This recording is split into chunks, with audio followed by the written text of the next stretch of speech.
खबरों के निष्पक्ष विश्लेषण के लिए सब्सक्राइब करें Jantantra TV and press the bell icon. Never miss any update. नमस्कार, आप देख रहे हैं जनतंत्र टीवी। मैं हूं आपके साथ दीपाली। शुरुआत करते विकास दुबे मामले से। विकास दुबे मामले की जांच एसआईटी करेगी और यहां पर 31 जुलाई 2020 तक एसआईटी को रिपोर्ट सौंपनी है। आपको बताएं कि स्थानीय पुलिस की भूमिका भी यहां पर संदिग्ध नजर आ रही है, जिसकी जांच होगी। कानपुर में अपराधी विकास दुबे के एनकाउंटर के बाद उत्तर प्रदेश की योगी सरकार ने उसका कच्चा चिट्ठा खोलने और उसके सहयोगियों को बेनकाब करने के लिए एसआईटी का गठन किया है। और अपर मुख्य सचिव संजय की यहां पर भूस रेड्डी की अध्यक्षता में गठित की गई एसआईटी की टीम में एडीजी हरिराम शर्मा और डीआईजी रविंद्र गौड़ बतौर सदस्य शामिल उन्हें किया गया है। एसआईटी घटना से जुड़े विभिन्न पहलुओं और प्रकरण की गहन अभिलेखीय और स्थलीय जांच कर 31 जुलाई तक शासन को अपनी रिपोर्ट सौंपेगी। इससे जुड़े कई बिंदुओं पर एसआईटी सिलसिलेवार पड़ताल भी करने वाली है। एसआईटी की जांच कानपुर पुलिस के कई अधिकारियों और कर्मियों के खेल सामने आने के बाद से ही विकास दुबे काले कारोबार का चिट्ठा लगातार खुलने लगा है और जिसको लेकर एसआईटी अब गठित की गई है। और एसआईटी अब हर पहलुओं की जांच कर रही है, जिसमें स्थानीय पुलिस की जो भूमिका है वो शुरू से ही संदिग्ध नजर आ रही है, जिसको लेकर अब गहन पूछताछ की जा रही है और जांच भी आगे बढ़ाई जा रही है।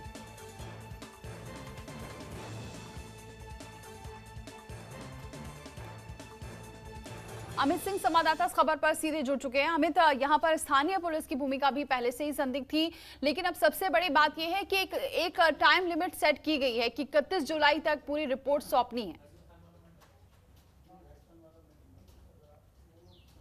देखिए दीपाली, इनकाउंटर के बाद से ही मुख्यमंत्री योगी आदित्यनाथ पर और उनकी सरकार पर तमाम आरोप लगने शुरू हो गए थे कि विकास दुबे के इनकाउंटर के बाद वो सारे मामले जो है वो अब समाप्त हो जाएंगे और वो तमाम लोग उनका चेहरा, उनके नाम अब कभी सामने नहीं आ पाएंगे। उस दबाव को देखते हुए और जो आरोप लग रहे थे उनको देखते हुए सरकार ने एसआईटी का गठन किया है।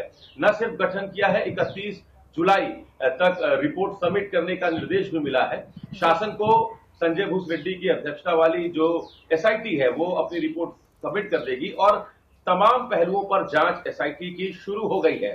उसमें चाहे वो चौबेपुर थाने की क्या संलिप्तता रही है, जिले के अन्य जो वरिष्ठ पुलिस अधिकारी हैं उनकी क्या भूमिका रही है, जिन अधिकारियों को इन तमाम बातों की जानकारी थी उनकी क्या भूमिका रही है, और वो तमाम जो एफआईआर दर्ज हुए थे विकास दुबे के खिलाफ, उस एफआईआर में कहां कहां कब कब क्या क्या कार्रवाई हुई, जमानत तुड़वाने को लेकर पुलिस की क्या भूमिका रही, पुलिस ने क्यों नहीं एफर्ट किया, और चाहे वो गैंगस्टर लगा हो, चाहे वो एनएसए लगा हो, चाहे वो गुंडा एक्ट लगा हो, उन मामलों में पुलिस ने क्या अपनी जिम्मेदारी निभाई। तो इन तमाम पहलुओं पर एसआईटी जांच कर रही है। इसके साथ ही जो संपत्ति अर्जित किया था विकास दुबे, उस पर भी एसआईटी की जांच चल रही है।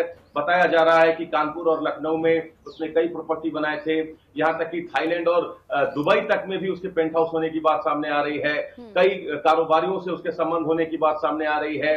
उसमें उज्जैन के शराब व्यवसायी भी हैं। तो उन तमाम पहलुओं पर एक एक्सटेंसिव जांच होगी, जिसकी शुरुआत हो चुकी है। 31 जुलाई तक संजय भूस रेड्डी शासन को अपनी रिपोर्ट सौंप देंगे और उसके बाद फिर शासन इस पर कार्रवाई करेगा। जी, लेकिन अमित, आपको क्या लगता है कि यहाँ पर ये जो जांच रिपोर्ट सौंपेंगे, क्योंकि पुलिस की तो यहाँ पर भूमिका है, लेकिन और भी क्या जो कड़ी जुड़ी हुई है विकास दुबे की, क्या ये भी इतनी जल्दी सामने आ सकता है और इसकी रिपोर्ट भी सामने आएगी, और जिसमें सिर्फ पुलिस अधिकारी ही नहीं या फिर पुलिस वाले ही नहीं, और भी जो संदिग्ध, चाहे वो राजनीति से जुड़े हों, राजनेता हों, इनकी भूमिका भी सामने आ सकती है क्या एसआईटी की जांच में?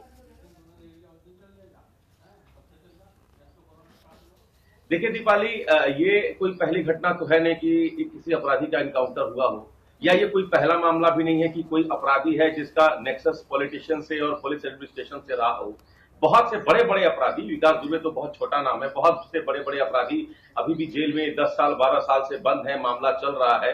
नेक्सस कभी खुल के सामने आया नहीं, पूरा सच शायद ही सामने आ पाए, लेकिन चूंकि एसआईटी की जांच शुरू हो गई है, इसलिए थोड़ी सी उम्मीद ये जरूर है कि कुछ लोगों को तो सजा जरूर मिलेगी। पुलिस महकमे की जो भूमिका रही है उसमें तो 2 लोग ऑलरेडी गिरफ्तार हैं और जेल में हैं, लेकिन कुछ बड़े अधिकारियों पर क्या कार्रवाई होती है कि नहीं, और जो सवाल आपने किया कि क्या उन पॉलिटिशियंस के नाम भी सामने आ पाएंगे जिसकी सरपरस्ती थी विकास पर और जिसके बलबूते वो यहाँ तक पहुंचा था। निश्चित रूप से जो आज की पॉलिटिक्स है, सबको विकास दुबे की दरकार है। जिस तरीके से वोटिंग पैटर्न है, जिस तरीके से पॉलिटिकल इन्फ्लुएंस हम देखते हैं, तो निश्चित रूप से ये कोई एक अपराधी से जुड़ा हुआ मामला नहीं है। पूरा सच जैसा कि मैंने कहा शायद ही सामने आ पाए, लेकिन एसआईटी की जांच चल रही है और उम्मीद की जानी चाहिए कि सच सामने आए। जी शुक्रिया अमित, ये जानकारी हम तक पहुंचाने के लिए। तो एसआईटी को ये पूरी जांच सौंपी गई है और 31 जुलाई तक पूरी रिपोर्ट सौंपनी है।